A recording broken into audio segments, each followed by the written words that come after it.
Hello, in this video I will be briefly discussing my experience in a recent challenge run I did in Warframe by getting to endgame content, in this case Netracells only, while staying Mastery rank 0 the entire time.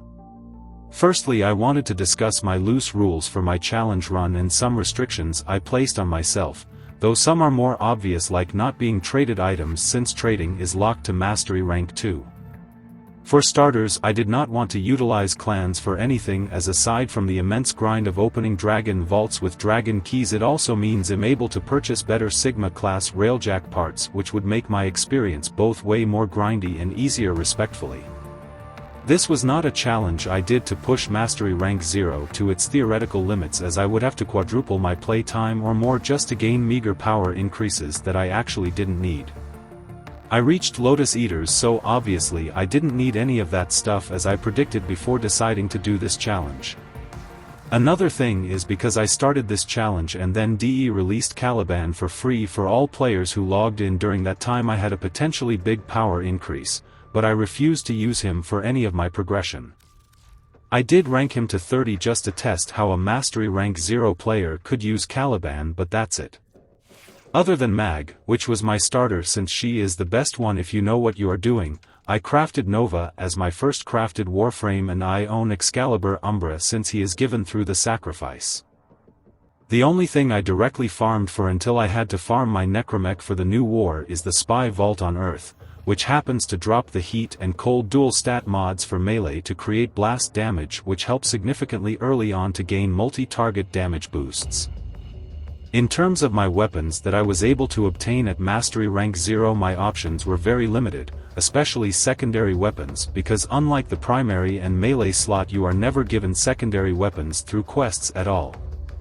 I began the game with the Paris Bow since the single target damage output is vastly superior to the Broughton, but with limited mod space and limited mods in general I eventually experimented with the MK1 Strun, Broughton, Hind, Burston and the Latron, all weapons I could eventually craft in the primary weapon category. From my experience, the Burston actually has the highest potential usefulness out of all of them, even beating the Latron with the pseudo-augment mod double tap that I purchased from Nightwave offerings, as the Burston has good status and decent damage that lets you stack useful status that ends up doing more overall damage than simply raw damage. I ended up putting the catalyst I earned through a junction on the Burston as well as one Forma, but also purchased 2 catalysts from Nightwave that I ended up using for the Latron and a Kitgun I built much later in my playthrough. Speaking of which, my secondary choices were quite stale for a long time, as my only real choices were the Lotto I started with, the mildly better Kraken that I crafted, or the Bronco shotgun. Despite the Bronco dealing a ton of damage, it feels like wet paper against most enemies, as the damage is mitigated by armor and it doesn't deal enough status to deal meaningful procs, so my Burston always felt better to use. I eventually did get the augment mod for the Bronco to allow me to force finishers on enemies, but I never actually took advantage of this, partly due to the augment being very rare to show up, so it would be unfair for me to recommend it to anyone trying this challenge. It does let you use the Skiajati to go invisible with any frame, however.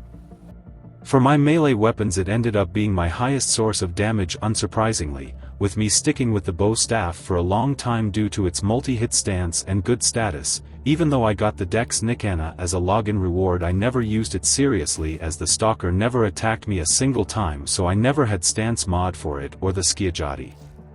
If you got the Stalker to drop a stance, I would recommend switching over to the Dex Nikana until further upgrades though.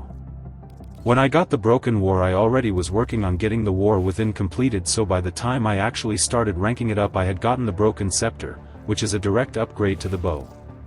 Like the bow, it has high status and that high attack rate stance, so even though the Broken War technically does more damage, the Scepter actually ends up feeling more powerful due to all the status effects and hits it can dish out in a short amount of time, so it ended up being my main melee weapon and still is.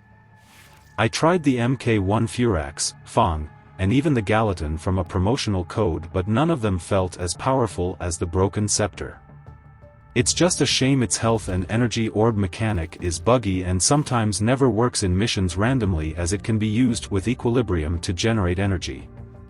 Because the deadlock protocol is locked behind mastery requirements, I was unable to get the Zorus glaives, so for once I didn't have any overpowered weapon options until after I beat the new war quest. After the new war, my primary weapon was finally upgraded to the Zenurik, which does crazy high damage to single targets and lines of enemies, though I dislike bows a lot. My melee technically was upgraded to the Rumblejack, which has great status and built-in electricity, but due to me not owning a stance it's kinda pointless to even use it, but it's absolutely an option. After the new war I made 2 kit guns, though these were available to me as soon as I completed Heart of Deimos, and I actually recommend building these weapons as they are by far the strongest weapons you can craft before the new war quest, and you can gather the materials at the same time you are farming materials for your Void Rig Necromech. For your primary weapon kit gun I recommend the Vermisplicer, with the Palmaris grip and the Thymoid loader. While not the best parts, they are easy to craft and you should have the materials to build them, even the Cilliant, since you can only do the first level of bounties on every single open world due to mastery restrictions.